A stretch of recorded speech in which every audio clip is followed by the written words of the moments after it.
Welcome to Pick Up and Deliver, the podcast where I pick up my audio recorder when I head out for a walk and deliver an episode to you while I practice social distancing. I'm Brendan Riley.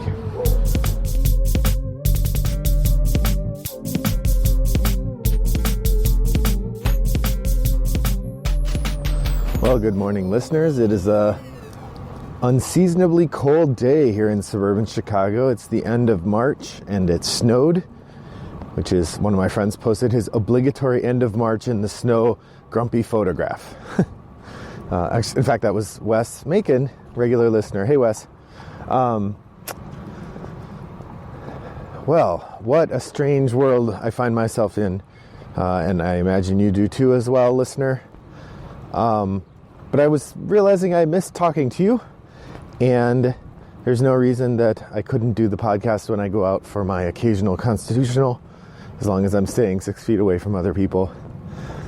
We are in the midst of quarantine, of course, meaning we're practicing social distancing, not spending time with other people outside of going to the grocery store, and even then trying to stay away from them. Although I would say America isn't taking this seriously enough. At least my wife, when she went to the store the other day, they weren't doing very much to keep people from passing near each other. Unlike at Costco, where they're being quite deliberate about how they encourage people to interact. It's disappointing and scary. But that's not, I didn't want to do another episode about the quarantine or any of that. I'm just checking in. Instead, I'm going to talk about some new games I've been playing. That's right. It's time for Shootin' from the Hip Triple Shot. I have 3 new games to talk about with you today. Actually, I have a 4th that I've played, but I think I'm going to hold off on talking about that one for now. I feel like one play wasn't quite enough to get a feel for it, so we'll wait, and I will talk about it more when I've played it more. But these 3 I can give my quick impressions of, and I want to, because it's fun. So, first off, Buffy the Vampire Slayer. That's right, listener. That's right. We finally played it. I looked. Buffy the Vampire Slayer has been on my top of the shelf stack no fewer than 5 times. 5 times. 5 different months. I have told myself, yep, this is the month we're going to play Buffy the Vampire Slayer. I get it out. I put it in the main room of our house where we play it. I read the rules. I get ready to play it, and then we don't play it. Over and over and over again. It happens till finally, this year, we managed to play Buffy the Vampire Slayer. And it was fine. It is a fun co-op game in which you are trying to manage a variety of tasks and trying to defeat a big bad as you move around Sunnydale. The game is pretty thematic in terms of you have a variety of different characters from the show. There's a whole bunch of Monster of the Week that show up and cause trouble, and then you go and defeat them, and then you have to defeat the big bad. I guess I should have reviewed my gameplay notes because I literally don't remember whether we won or not. How strange. Yeah, so we played with there are 6 playable characters in the base game. We played with we played with Buffy and Willow and Xander and Giles. Angel and Spike were left in the box for now. Each character has their own special thing that they can do. And then as you're going along, the goal is to keep track of the villains that are lurching around the board. I'm pretty sure we lost, now that I think about it. To save the townspeople from the vampires who are piling up everywhere. To defeat the monsters of the week. And then, as that happens, to defeat the big bad once he's revealed. The game has a nice tension to it because as each monster of the week comes out and is revealed or defeated, then part of the monsters, the big bad's scheme becomes public, and then that scheme makes the game harder to play. It adds some sort of restrictive rule that shapes the experience you're having in a way that makes it harder to win.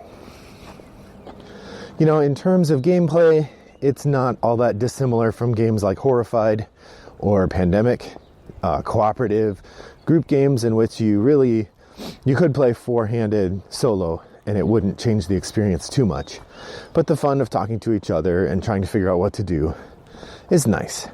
it's a game we'll definitely return to. We put it on our 5 for 20 list this year, so we're definitely going to be playing it at least 4 more times. I think we'll probably play it enough to beat each bad guy once. But yeah, it wasn't the best first play, but it's fun. And the theme is great. I mean, we really like Buffy the Vampire Slayer, so definitely we'll keep playing. I don't, from this first impression, I don't see us liking it enough for me to want to go and buy the Friends and Frenemies expansion, which gives you characters like Faith. But that's just first impression. It may grow on me. So that's Buffy the Vampire Slayer, the board game, the 2016 board game. There's another game with the exact same title from 2000. Okay, second game I want to talk about today. I played for the first time via Tabletop Simulator, as will probably be the case for many of my first plays that aren't out of my collection in the coming weeks. Hopefully not months, but possibly months.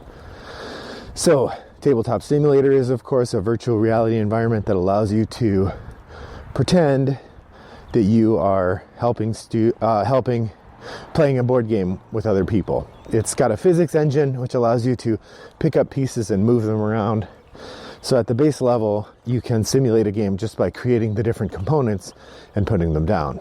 A lot of the tabletop simulator games take advantage of it being a VR space to add elements. For instance, I played one with Lords of Waterdeep that has a collect all your workers button and a button for each round and a bunch of new things. So like you don't have to manually grab all 3 workers and put them back in front of your board, which is the sort of thing that's thoughtlessly easy to do in physical life and kind of a bother to do in digital life.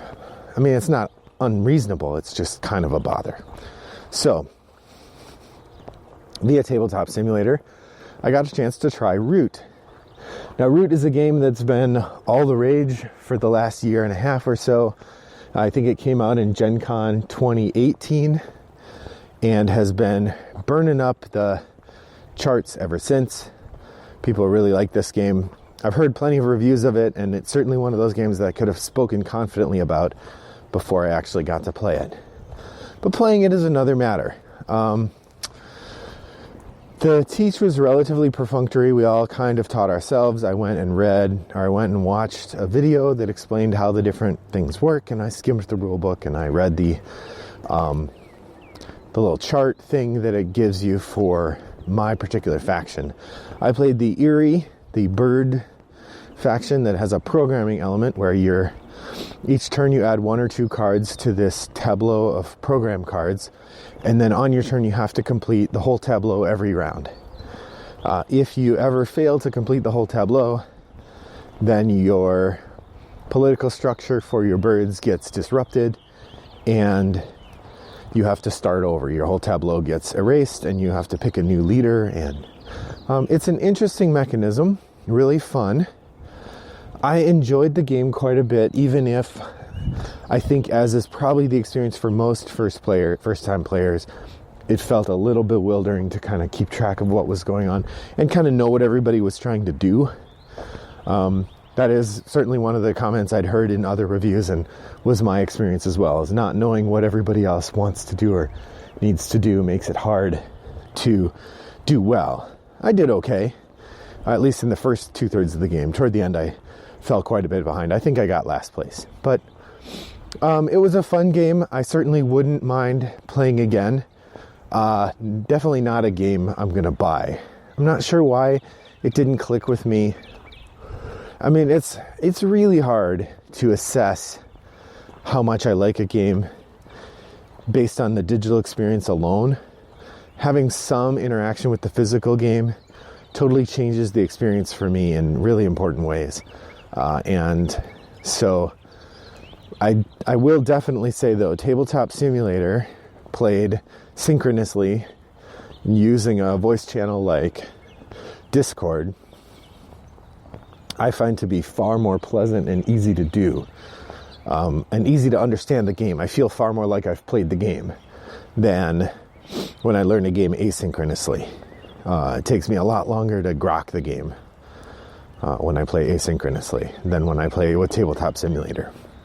So, asynchronously, of course, means taking turns one at a time, and then you wait for the other person to take their turn sometime in the next day or two, rather than being online at the same time and taking your turns together, playing the game like you would at a table. What else to say about Root? The art is, of course, lovely. I'm speaking to you as though you already know what Root is. If you've never heard of it, you probably should take a look. It is a sort of boiled down version of a counterinsurgency game in which each player has a different win condition. So all 4 players represent different factions vying for power in this sort of forest. And each faction has its own way of gathering victory points, which is how you win. The game has a secondary mechanism by which you can, as a player, decide you want to use a different way to win.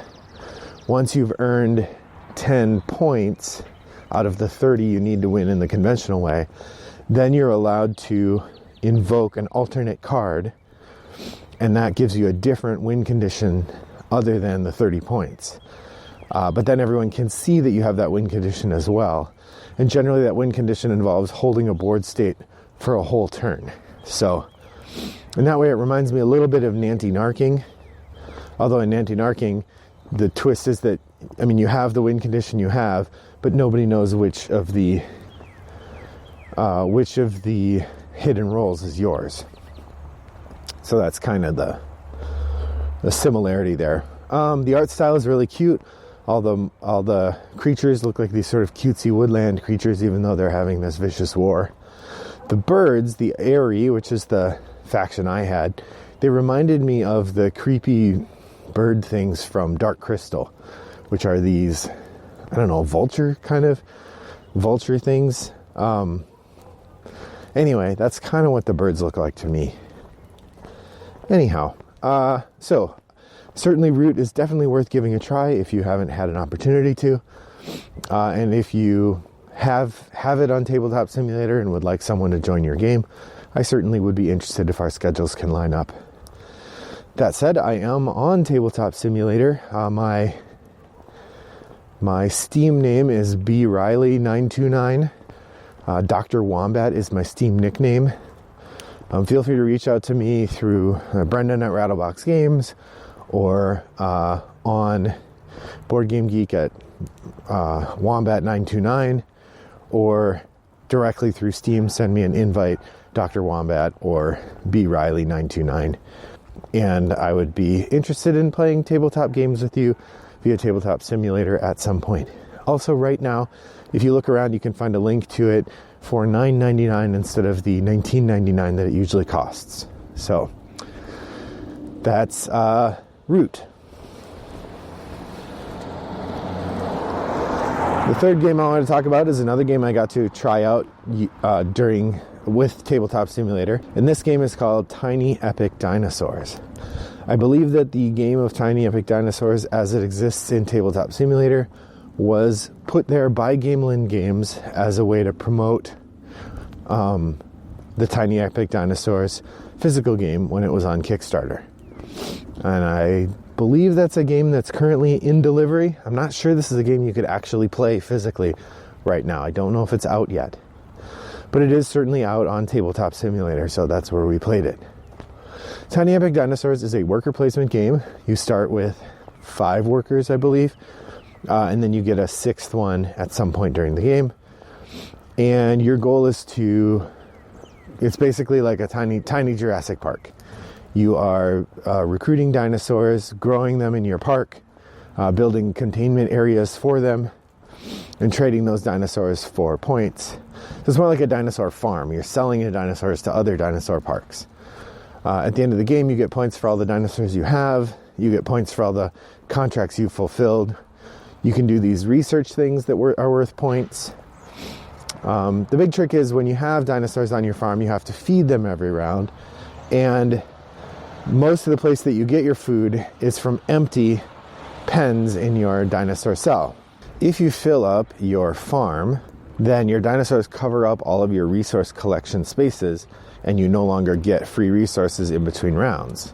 So you constantly have to churn your dinosaurs, like build some up and then sell them off so you can collect more resources.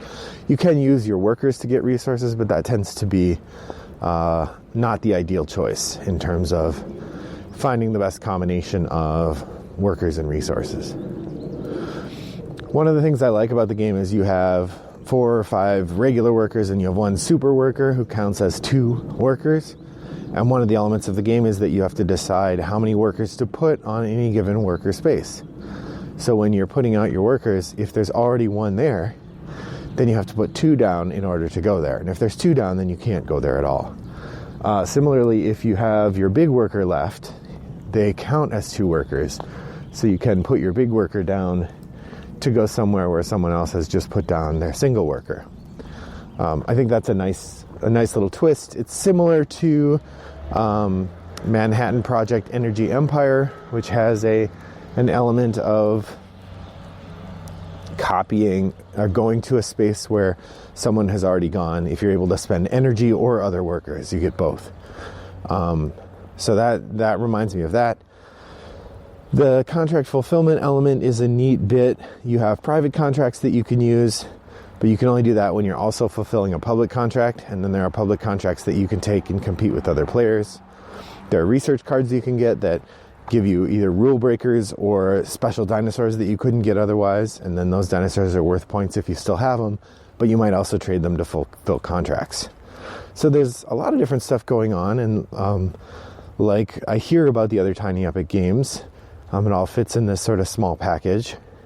That said, the theme was fine, but the theme wasn't any more exciting to me than like Manhattan Project Energy Empire, for instance, which is the game this most closely reminds me of, even though that one is more of an engine builder and this one is more strictly worker placement and contract fulfillment. So this one doesn't feel the same as that too much, but it's the game that this most closely reminds me of. The little different dinosaur-shaped meeples are neat. I think that would be a fun element. I'm not sure if you buy Tiny Epic Dinosaurs, if you get the little dino-shaped meeples, or if it's just cubes. The art is fine. It's a nicely designed package and fun to play. Ultimately, certainly worth a try. And if you find the dinosaur park theme or raising dinosaurs a fun idea, I wouldn't hesitate to try it. There's a lot going on there that makes for a fun game. All that said, ultimately there's lots of other worker placement games out there I would probably try more. So, middling review from me. Worth a play if you get an opportunity, and free on Tabletopia or Tabletop Simulator. So worth trying there. All in all, a nice couple games tried, and pleasant start to the quarantine period. One final note that I thought was funny. My game group is signed up to be one of the hosts of the Pandemic Survival Tournament, which Z-Man hosts each year. And Z-Man sent out a thing saying they're canceling the Pandemic Survival Tournaments this year because of the COVID outbreak. But that if you have your kit already, which I don't have because they never gave me the opportunity to order it, that we could keep it and they'll use it next year. So in other words, there'll be no pandemic because of the pandemic. I thought that was funny. I hope that you're all staying safe and healthy, and I appreciate taking the time to listen to me a bit today. I will be back whenever I'm back. I'm not sure how often I'm going to be producing during the quarantine, but in the meantime, I will try to reach out to you occasionally. Reach out to me over on Board Game Geek, Wombat929, or Brendan at Rattlebox Games. Those are probably the best ways to get a hold of me. Or Wombat929 is my username on all the different online game options. So, thanks for joining me today. I hope your next walk is as pleasant and socially distant as mine was. Bye-bye.